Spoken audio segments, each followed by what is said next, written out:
Hello friends, என்ன promo பார்த்தீங்களா? இப்போ தான் லைவில் அதை நான் ஃபுல்லாக பார்த்து முடித்தேன். இதில் ஒன்றுமே சொல்கிறதுக்கு இல்லை. கரெக்டாக எப்பயும் போல் பார்வை டவுன் பண்ணுறதுக்கான எல்லா விஷயத்தையும் சூப்பராக செஞ்சுட்டு போயிட்டாங்க. என்னை கேட்டால் அமித்தை விடவும் அவங்க ஒய்ஃப் வந்திருக்கலாம் பிக் பாஸ்க்கு. அப்புறம் சாண்ட்ரா என்ன, கனி என்ன, திவ்யா என்ன, இவங்க எல்லாரையும் துப்பி சாப்பிட்ருப்பாங்க அவங்க ஒய்ஃபு. அந்த அளவுக்கு கன்னிங், அப்படி ஒரு கன்னிங் பாரு மேலே. ஓகேவா? நான் டோட்டலாக அவங்க கேரக்டர்லாம் சொல்லலை. அவங்க ஹஸ்பண்டோட பேர் லிட்ரலாக பாரு கூட உட்காரும்போது கெட்டு போயிடுது அப்படிங்கிற மாதிரி அவங்க ஃபீல் பண்ணியிருக்காங்க வெளியில். ஏன்னா அவங்களுக்கு பாருக்கு வெளியில் ஃபுல்லாக நெகட்டிவ் இருக்குது.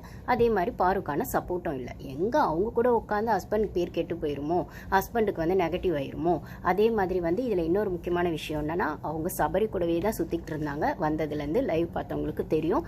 வந்தோடனே சபரிக்கு தான் க்ளோஸாக வந்து அவங்க வந்து ஷேக்கன் பண்ணாங்க, பேசினாங்க அப்படின்னு சொல்லும்போது இவங்கெல்லாம் ஆல்ரெடி வெளியில் வேலை செஞ்சுருக்காங்க.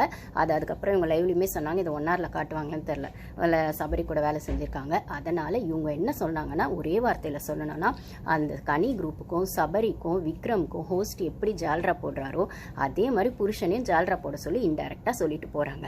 அப்படி உனக்கு ஜால்ரா போட்டாலும் அவங்க ஒத்துக்க மாட்டாங்க, அவங்க சேர்த்துக்கலானே நீ தனியாக விளையாடு, ஆனால் அதுக்காக நீ போய் பாரு கூட உட்காருவியா அப்படிங்கிற மாதிரி ஒன்று சொல்கிறாங்க. ஏன்ப்பா அவங்க சாண்ட்ராவையும் தானே குத்த சொன்னாங்க, அரோராவையும் தானே குத்த சொன்னாங்க, திவ்யாவை கூட தான் சொன்னாங்கன்னா, ஆனால் ப்ரொமோஷனில் என்ன கட்டினாங்க, சாண்ட்ராவுக்கு சேச்சி நம்பாதன்னு சொன்னாங்க.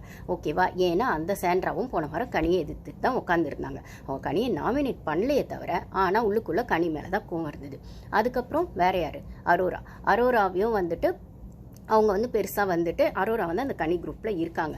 இருந்தாலுமே இப்போ தனியாக அவங்க கேம் அவங்க ஆடுறாங்க. பெருசு இந்த 2 நாளாக ஆதிரியை எவிக்ட் ஆனதுலேருந்து அவங்க பெருசாக யாரு கூடயும் ஒட்டுறதில்லை. அவங்க ஒன்றும் கேம் பண்ணிருக்காங்க. ஆனால் ஆக மொத்தம் ஒன்றா சேர்ந்து குரூப்பிசமாக அரோராக்கும் வந்து ஹோஸ்ட்டு சப்போர்ட் பண்ணுறாரு. ஓகேவா? இருந்தாலும் அவள் கேம் அவள் ஆடுறா.